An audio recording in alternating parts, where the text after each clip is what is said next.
Assalamualaikum warahmatullahi wabarakatuh. Saya Febriansyah Darmawan.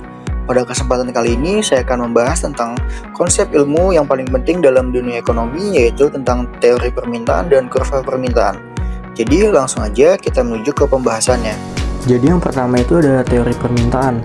Jadi teori permintaan itu adalah studi yang menjelaskan hubungan antara harga suatu barang atau jasa dengan jumlah barang atau jasa yang diinginkan oleh konsumen dalam waktu periode tertentu. Secara umum, teori ini menjelaskan bahwa semakin tinggi harga barang, biasanya jumlah yang diminta akan menurun. Begitu juga sebaliknya, jika harga suatu barang menurun, maka jumlah permintaan biasanya akan meningkat. Nah, ini disebabkan oleh dua efek utama, yaitu efek substitusi, yaitu jika harga suatu barang naik, konsumen akan mencari barang lain yang harganya lebih murah sebagai penggantinya. Nah, yang kedua itu ada efek pendapatan, yaitu kenaikan harga barang mengurangi daya beli konsumen, sehingga mereka mampu membeli lebih sedikit. Selanjutnya ada hukum permintaan. Jadi, setelah kita memahami pengertian dasar, kita perlu tahu nih, apa itu hukum permintaan. Jadi, hukum ini menyatakan bahwa terjadi hubungan negatif antara harga dan jumlah barang yang diminta. Jadi, jika harga naik, jumlah permintaan akan menurun, dan begitu juga sebaliknya, jika harga turun, jumlah permintaan akan naik. Contohnya, misalnya ada harga sebuah sepatu naik dari 1 juta menjadi 1.200.000, maka kemungkinan besar jumlah orang yang akan membeli sepatu tersebut akan berkurang. Begitu juga sebaliknya, jika harga turun, maka lebih banyak orang yang tertarik membeli. Selanjutnya ada faktor-faktor nih yang mempengaruhi permintaan. Jadi selain harga, ada berbagai faktor yang mempengaruhi tingkat permintaan, yaitu pendapatan konsumen. Semakin tinggi pendapatan, kemampuan membeli meningkat, sehingga permintaan biasanya meningkat. Nah, yang kedua itu ada harga barang substitusi dan barang komplementer. Jika harga barang substitusi naik, permintaan barang utama cenderung naik karena orang beralih ke barang tersebut. Sedangkan jika harga barang komplementer naik, permintaan terhadap barang utama biasanya bisa menurun. Nah, yang ketiga itu ada selera dan preferensi. Nah, jadi perubahan tren, gaya hidup, dan selera juga mempengaruhi permintaan. Kalau suatu barang sedang populer, biasanya permintaannya akan meningkat. Selanjutnya, ada ekspektasi harga di masa depan. Jika konsumen mengantisipasi kenaikan harga di masa depan, mereka akan membeli lebih banyak sekarang. Nah, yang selanjutnya ada jumlah penduduk. Semakin banyak penduduk, tentu permintaan terhadap barang juga biasanya akan meningkat.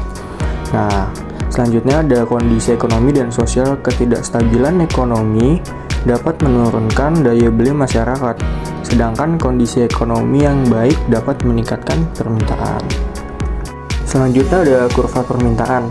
Nah, sekarang mari kita kerjakan secara visual.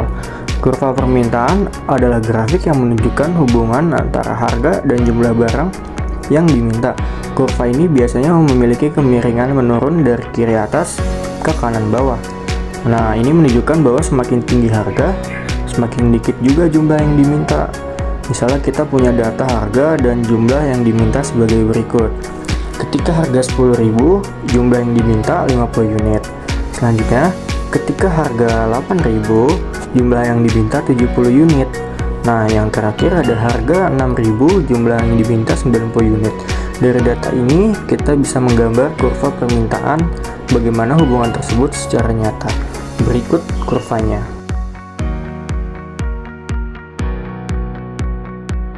Selanjutnya, ada elastisitas permintaan, yaitu ukuran seberapa responsif jumlah permintaan terhadap perubahan harga. Jadi ada 3 jenis. Yang pertama itu ada permintaan elastis. Permintaan elastis itu perubahan kecil pada harga menyebabkan perubahan yang lebih besar pada jumlah yang diminta. Contohnya barang mewah atau barang yang memiliki banyak substitusi. Nah, yang kedua itu ada permintaan inelastis. Perubahan harga tidak mempengaruhi besar terhadap jumlah yang diminta, seperti barang kebutuhan pokok. Dan yang terakhir ada permintaan uniter elastis. Perubahan harga sama besar dengan perubahan jumlah permintaan. Contohnya, jika harga naik 20% dan menyebabkan jumlah permintaan turun 20%, maka elastisitasnya adalah 1, yang berarti permintaan uniter elastis. Yang terakhir, kita akan membahas tentang pentingnya memahami permintaan. Jadi, mengapa kita harus memahami teori ini? Karena permintaan mempengaruhi banyak aspek dalam kehidupan ekonomi. Bagi konsumen, membantu mereka membuat keputusan membeli barang dengan bijak. Untuk produsen, membantu menentukan harga jual dan strategi pemasaran.